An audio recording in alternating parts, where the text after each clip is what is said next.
La ciberviolencia es una modalidad que va de la mano de la impunidad, cuyos perpetradores rara vez son responsables. La violencia en línea es una extensión de la física y el riesgo es que puede complementarse con vandalismo, inclusive hasta con asalto físico. De acuerdo con el Instituto Nacional de Estadística y Geografía, en 2019, en nuestro país, 23.9% de la población que usó Internet dijo experimentar acoso cibernético. De ellas, 40.3% recibió propuestas sexuales, 35.3% fueron conectadas mediante identidades falsas y 22.9% recibió mensajes ofensivos. Si bien las redes han sido territorio para la denuncia, existen datos que demuestran que no son territorios seguros para las mujeres.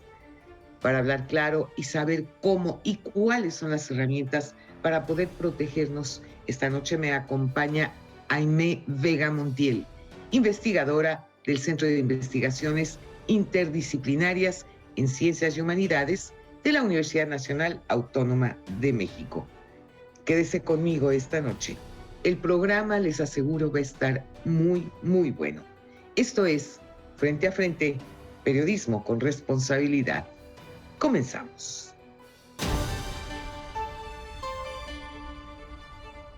Son muchos niveles de violencia que estamos viviendo hoy en día.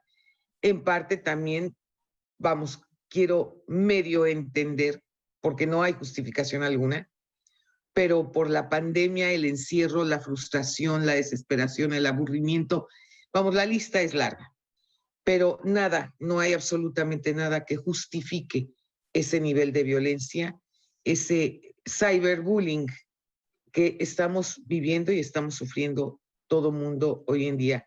Aime, gracias por estar conmigo esta noche. Hola Lolita, ¿qué tal? Muchas gracias a ti por la invitación y que me parece muy importante el espacio que tú brindas para eso, pues traer al espacio público la discusión sobre un problema que efectivamente está tomando dimensiones muy preocupantes y que es la violencia digital contra poblaciones específicas, pero en particular ya lo has mencionado tú, la violencia digital contra mujeres, niñas y adolescentes, quienes constituyen el principal blanco de los agresores que escudados en el anonimato que permite el Internet, perpetran distintos tipos de violencia a través, ya lo decías tú además también, ¿no? No solamente las redes sociodigitales, sino a través de la mensajería móvil, del correo electrónico, de los chats, incluso de los chats que están incluidos en videojuegos, que estos se han convertido en una vía muy importante para el reclutamiento de niñas, niños y adolescentes por parte de grupos criminales con fines de explotación sexual.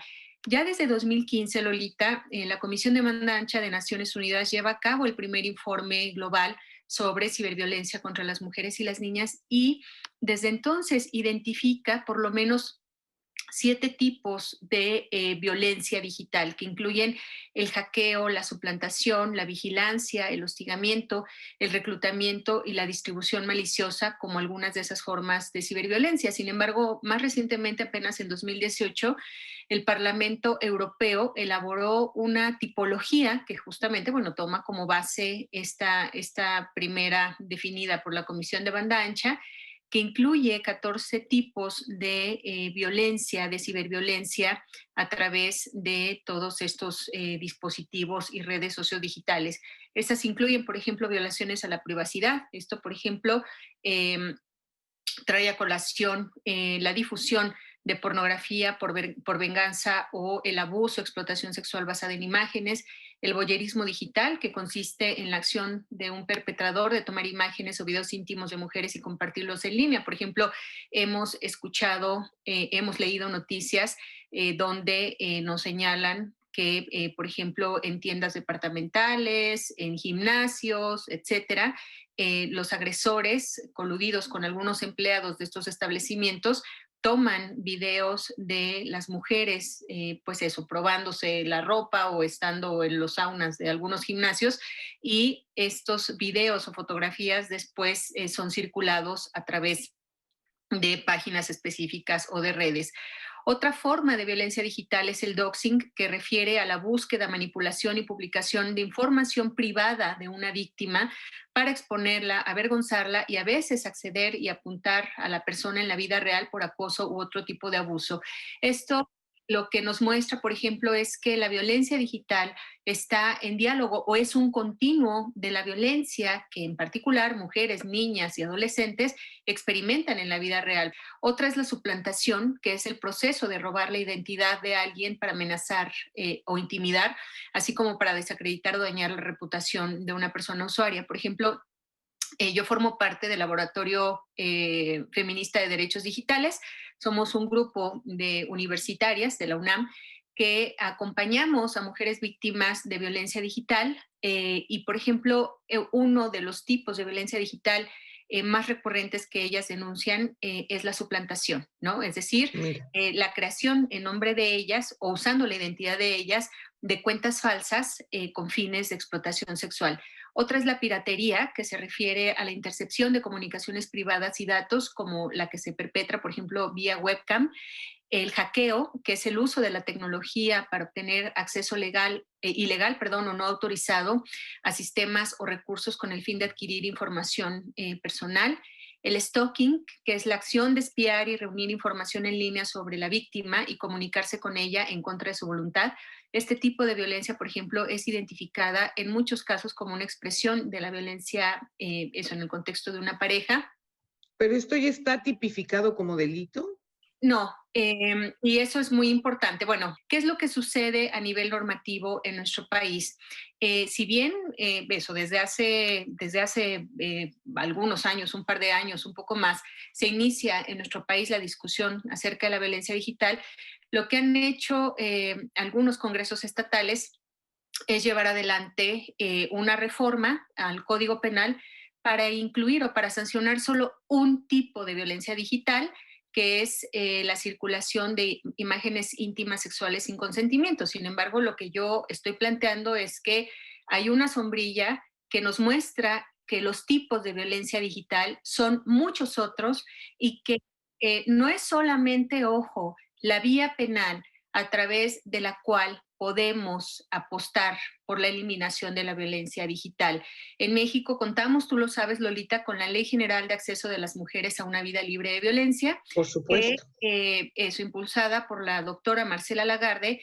Lo que hace esta ley es adoptar una perspectiva de derechos humanos de las mujeres, una perspectiva integral, y cuando hablamos entonces de violencia digital, lo que demandamos es que estos principios se lleven a cabo. Es decir, que por un lado, si se va a hacer una reforma a la Ley General de Acceso a las Mujeres a una Vida Libre de Violencia, a fin de incluir la violencia digital como una modalidad de violencia, requerimos que adopte una perspectiva integral a fin de que apunte a la eliminación de todos estos tipos de violencia digital que he mencionado y muchos otros que seguramente se quedan en el tintero, y no solamente uno. Eso primero. Segundo, que el espíritu de la ley es un espíritu no punitivo. Y eso es un principio que Marcela Lagarde defendió en su momento y que hemos reivindicado. Es decir, si lo que buscamos es desmontar esta cultura de la desigualdad y de la discriminación de todas las personas, pero en particular de mujeres y niñas, entonces esto demanda un cambio cultural. Y eso la ley, además, tiene o apunta a las dimensiones de la prevención, de la atención, además de la sanción, de la investigación y de la reparación del daño a las víctimas. Estoy de acuerdo contigo. A ver, nada más que hay varias cosas que sí quisiera platicar y compartir con nuestro auditorio. En primer lugar, en México sí tenemos muy buenas leyes, eso es un hecho. El problema no es la falta de leyes, el problema es la aplicación de las Así mismas, es. que es ahí donde, como dicen de manera coloquial, donde la puerca tuerce el rabo. Mm. Punto número uno. Punto número dos.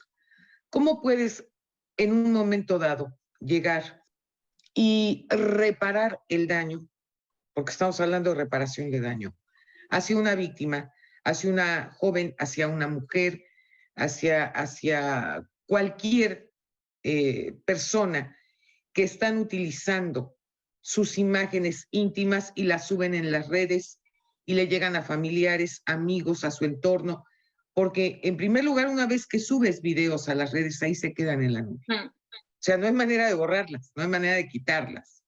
Y número dos, ¿cómo borras ese escándalo social y ese daño moral que se le provoca a una víctima? ¿Cómo reparas el daño? A ver, aquí hay puntos importantísimos.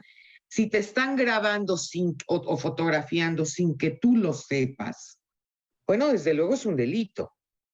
Pero si tú consientes y permites que te videen, que te graben o que te fotografíen, estás poniéndote en charola de plata justamente para que te hagan eso. Eso es justamente lo que señalamos. A ver, seguir trayendo el concepto de consentimiento, lo único que ha hecho es favorecer la impunidad de los agresores, porque Correcto. entonces respaldados en argumentar que pues es que la víctima consintió, es imposible fincar ninguna responsabilidad. Por eso, insisto, señalamos, hay que tener mucho cuidado cuando nos metemos al territorio penal.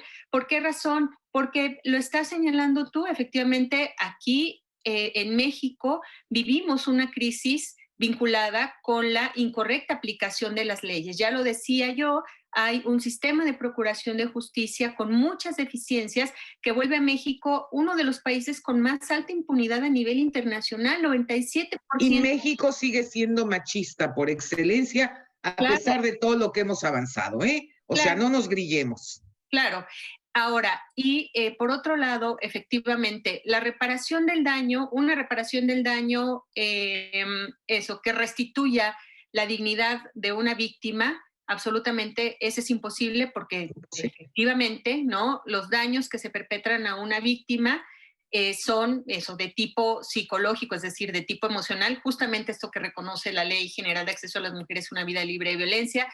Muchas veces eso se trata también de efectos en la salud física de las víctimas, incluso en su economía, en su patrimonio, en su integridad sexual. Entonces, efectivamente, es imposible hablar de una reparación absoluta del daño a una mujer que ha sido víctima de violencia y en particular de violencia digital. Una de las cosas que yo te diría para cerrar esta interesantísima entrevista es, antes de llegar al punto de la violencia y de la agresión, creo que deberíamos de trabajar mucho, mucho en la estima personal de la mujer. Porque cuando una mujer está consciente y sabe que es un ser humano valioso, hay cosas que no va a permitir, hay cosas a las que no va a dar pie y va a entender que ella merece un respeto, pero el respeto empieza por el respeto que tú te das a ti misma.